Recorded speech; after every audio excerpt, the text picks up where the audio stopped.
pourquoi on voulait aller au centre-ville? C'est parce que en restant au centre-ville, on se trouvait à diminuer notre empreinte écologique en étant plus près de tous les services, en étant plus près de notre travail.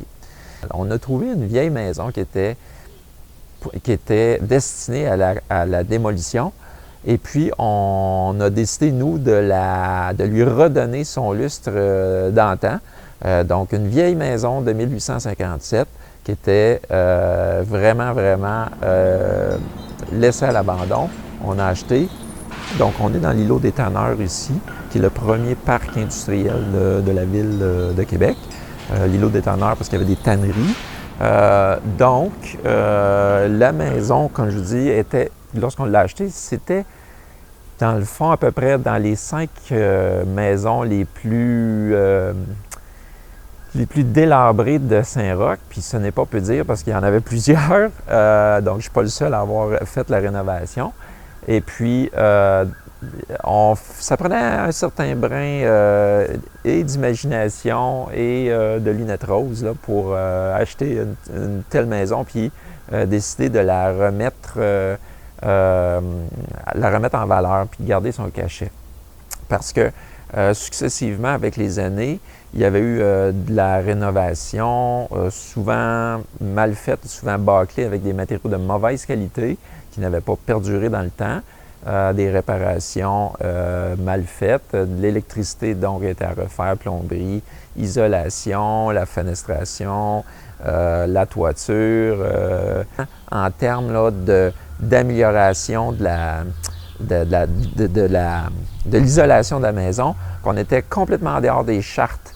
Donc, on est comme une des maisons qui a reçu le plus de subventions parce qu'on partait d'une efficacité 6 à une efficacité 66, qui n'est pas extrême, mais qui arrivait à peu près au niveau des maisons des années 80. Donc, voilà. Ce qu'on a fait, c'est qu'on a mis un parement de bois parce que, bon, à la base, les maisons du faubourg ici, c'était pas des gens riches, donc on n'était pas dans la pierre, on n'était pas dans la brique. Donc, on est allé en bois, puis avec une toiture en métal. Donc, la toiture en métal, c'est à la fois pour garder le cachet, mais c'est aussi parce que c'est la toiture qui est la plus durable, qui peut être durable environnementalement parlant et dans le temps. C'est-à-dire que oui, c'est une toiture qui va nous durer 100 ans, mais c'est que ça va nous éviter à chaque 20 ans de refaire une toiture en bardeau d'asphalte. Donc, au point de vue environnemental, là, c'est éprouvé là, que c'était un choix durable. Puis finalement, bien, le bois aussi, c'est un choix durable lorsqu'il est bien entretenu, puisqu'on va aller séquestrer du carbone avec tout ça. Puis c'est certain que nous autres, là, dans notre mode de vie, bien, on a fait un stationnement à vélo, parce que, bon, étant au centre-ville, on est usager de transport actif, que ce soit à piéton ou vélo. C'est sûr qu'on a une voiture, on est 4 personnes, puis la fin de semaine, bien, on s'en va faire soit du canot, de l'escalade ou des sports. Donc, on a besoin de sortir de la ville. Donc, on a de chaque côté des murs qui auraient pu être comme un peu nous enfermer. Mais ce qu'on a fait, c'est qu'on a fait pousser une vigne de lierre de Boston sur les 2 côtés. Donc là, c'est pas encore complètement poussé, là, mais l'été, c'est complètement vert, c'est complètement rafraîchissant lorsqu'on rentre ici. Donc, on a moins besoin d'utiliser un air climatisé en dépit du fait qu'on est vraiment au centre-ville là, de Québec. Là. Donc, le fait d'avoir toute cette verdure-là nous apporte vraiment un confort senti puis apprécié. Là.